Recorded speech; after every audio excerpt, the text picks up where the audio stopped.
भी सुना दो। मैंने आपसे कहा ना, जो डराना चाहते हैं हम उन्हें बताना चाहते हैं कि मत समझना,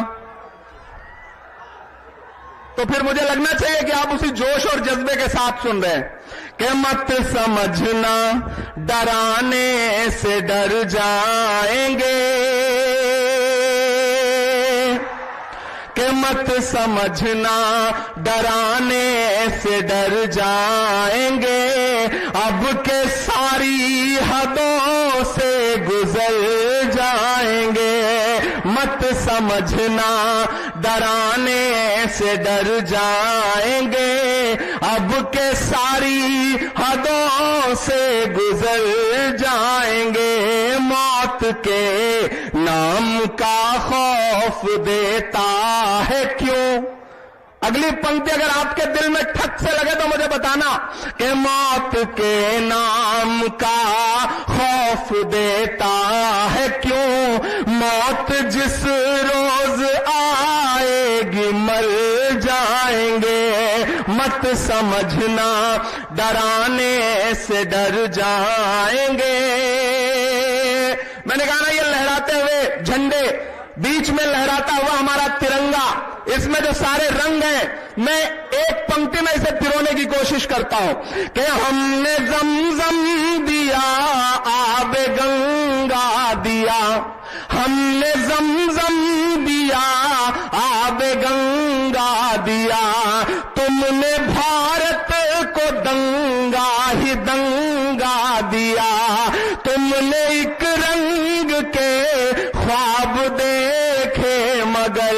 अब पूरी कांग्रेस पार्टी का इतिहास इन मिसरों में सुनाई पड़े तो मुझे बताना, सुन के सीमांचल वालों, कि हमने ज़मज़म दिया, आबे गंगा दिया, तुमने भारत को दंगा ही दंगा दिया, तुमने एक रंग के ख्वाब देखे मगर, हमने हिंदुस्तान को तिरंगा दिया।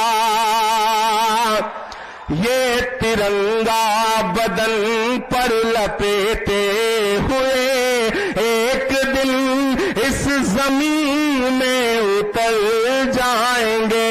मत समझना डराने से डर जाएंगे, अब के सारी हदों से गुजर जाएंगे। और जाते जाते बस दो तीन पंक्तियां ये सुना के जा रहा हूं आपसे कि कहां सोया है चौकीदार। अच्छा, बिहार के लोग इतने समझदार हैं कि चौकीदार शब्द का उच्चारण करिए, समझ जाते हैं कि किसके लिए कहा जा रहा है। मैं बिल्कुल नाम नहीं लूंगा, आप बस इशारे में पहुंच जाएंगे कि कहां सोया है चौकीदार, कहां सोया है चौकीदार। अगली पंक्ति फिर से आपको पुकारती है कि कहां सोया है चौकीदार, कहां सोया है चौकीदार। पेट्रोल और डीजल की कीमत रही सैकड़ा मार, कहां सोया है चौकीदार, कहां सोया है चौकीदार। कि चाय बेचने वाला पूरा भारत बेच रहा है। इतनी कमजोर ताली पे काम नहीं चलेगा। मुझे लगना चाहिए कवि को ये प्रिविलेज होता है, शायर को ये आजादी होती है कि वो सलीके में अपनी बात कह देता है। मुझे आज तक पूरे देश में ऐसा कोई व्यक्ति नहीं मिला जिसने उनके हाथ की चाय पी हो, लेकिन फिर भी नैरेटिव बनाया गया। तब मैं ये पंक्तियां पढ़ रहा हूं कि चाय बेचने वाला पूरा भारत बेच रहा है, इसी काम में हासिल उसे महारत बेच रहा है। कि रेल बिक गई, तेल बिक गया, बिका हवाई अड्डा। अब तैयार रहना, पीछे तक अगली जो पंक्ति है उसमें एक नाम आएगा, उस नाम पे आपकी हंसी छूटे तो उसे तालियों में बदलना कि तेल बिक गया, रेल बिक गई, बिका हवाई अड्डा।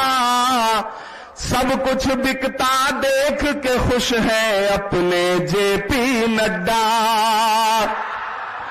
कि जनता महंगाई की मारी करती हाहाकार, कहां सोया है चौकीदार, कहां सोया है चौकीदार, कहां सोया है चौकीदार, कहां सोया है चौकीदार। बिहार की ऐतिहासिक सरजमीन और मेरी आंखों के सामने उमड़ा हुआ लाखों का जनसमूह, आपकी यहां मौजूदगी को सलाम करता हूं। मैं माइक पे खड़ा हूं और मेरे बगल में सदी के सबसे बड़े संत महात्मा गांधी की तस्वीर है और मैं सीमांचल के गांधी की सरजमीन पर खड़ा हूं। रंगभूमि का यह मैदान, कीमत तो बहुत बढ़ गई शहरों में धान की, कीमत तो बहुत बढ़ गई शहरों में धान की, लेकिन विदा न हो सकी बेटी किसान की। कीमत तो बहुत बढ़ गई शहरों में धान की, लेकिन विदा न हो सकी बेटी किसान की। मौका मिला तो लोगों ने कुर्सी के वास्ते तस्वीर ही बिगाड़ दी हिंदुस्तान की। सीमांचल वालों, पूर्णिया वालों, राहुल गांधी जी की ऐतिहासिक भारत जोड़ो न्याय यात्रा आपकी चौखट पर है। कल जब से बिहार में प्रवेश किया है यात्रा ने, आपने जो प्यार दिया है, जो स्नेह दिया है, जो मोहब्बत दी है, सबसे पहले तो मैं पूरी कांग्रेस पार्टी की तरफ से यहां मौजूद जनसमूह का शुक्रिया अदा करता हूं। बिहार प्रदेश अध्यक्ष अखिलेश सिंह जी, हमारे सचिव प्रभारी अजय कपूर जी, सीएलपी शकील साहब, इन सब की तरफ से आपका शुक्रिया अदा करता हूं और आपसे इतना कहना चाहता हूं मेरे भाई, अगले 3-4 मिनट आपसे बातचीत करूंगा। बाहर जो लोग मौजूद हैं उनसे भी मेरी गुजारिश है कि राहुल जी अगले 10 मिनट में आपके बीच पहुंचने वाले हैं, तो कृपया मैदान के अंदर आ जाएं। मैं आपसे यह कहना चाहता हूं कि यह लोकतंत्र के लिए एक मुश्किल वक्त है। दिल्ली में बैठे हुए लोकतंत्र के लुटेरे हर दिन लोकतंत्र को लूट रहे हैं।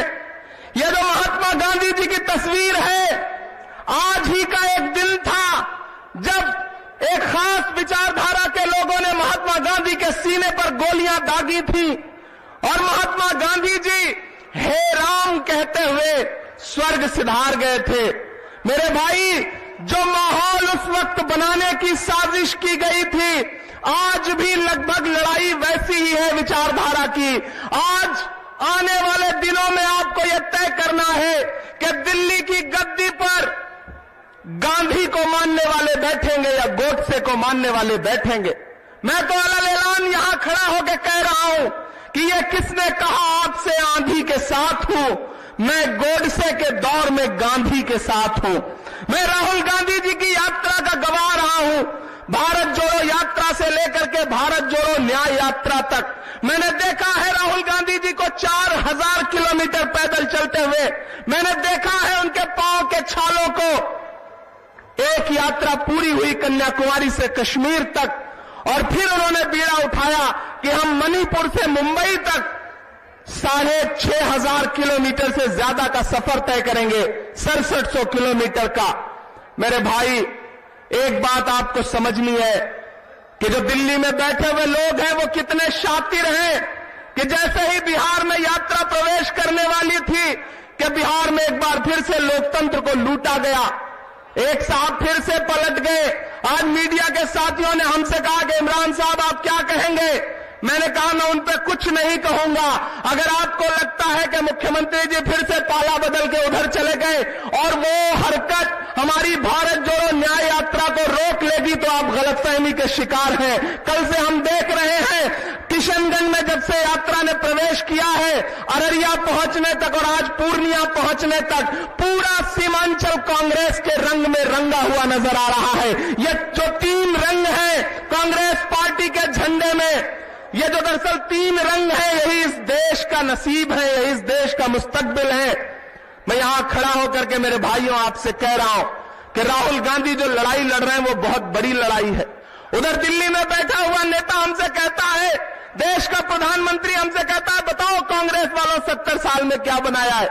हर दिन जब भी पार्लियामेंट में खड़े होंगे मोदी जी तो यही एक बात कहते हैं, बताओ 70 साल में क्या बनाया। एक दिन जैसे उन्होंने कहा, अखिलेश बाबू पीछे बैठे हुए थे, उन्होंने हमारी तरफ देख के कहा कि इमरान ये पूछ रहे हैं 70 साल में क्या बनाया, इनको बताना मत, वरना ये उसको भी बेच देंगे। इनका काम सिर्फ बेचने का है, ये बेचने के अलावा कुछ नहीं जानते।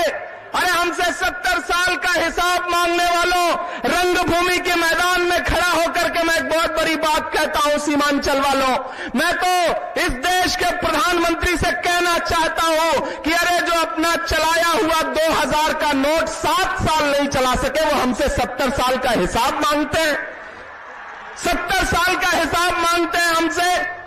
हम तो राहुल गांधी जी के साथ खड़े हैं, कल उस गांधी के साथ खड़े थे, आज इस दौर के गांधी के साथ खड़े हैं जो चल रहा है मुसलसल न्याय के लिए, इंसाफ के लिए, हक के लिए। जख्म पर जख्म खा के निकले हैं, जख्म पर जख्म खा के निकले हैं, हम कहां सर बचा के निकले हैं। सर झुकाने का हुक्म जब आया और भी सर उठा के निकले हैं। हम लगातार चल रहे हैं, हम डर नहीं रहे हैं। अगर सरकार को यह लगता है कि ईडी से, सीबीआई से आप कभी लालू जी जैसे बुजुर्ग को बुला करके, कभी तेजस्वी को बुला के, कभी हेमंत सोरेन को आप तोड़ लोगे लोकतंत्र के पहरुओं को, तो आप गलतफहमी के शिकार हो। सीमांचल नहीं, पूरा बिहार इस बार इस बात का जवाब देगा कि आने वाले 2024 में जिस साजिश के साथ आपने लोकतंत्र को लूटा है, वो साजिश आपकी कामयाब नहीं होगी। बिहार इस बात का गवाह रहेगा। यह बिहार है, यह दिल्ली वालों की गुंडागर्दी को कभी बर्दाश्त नहीं करता है, ना आने वाले दिनों में बर्दाश्त करेगा। मुझे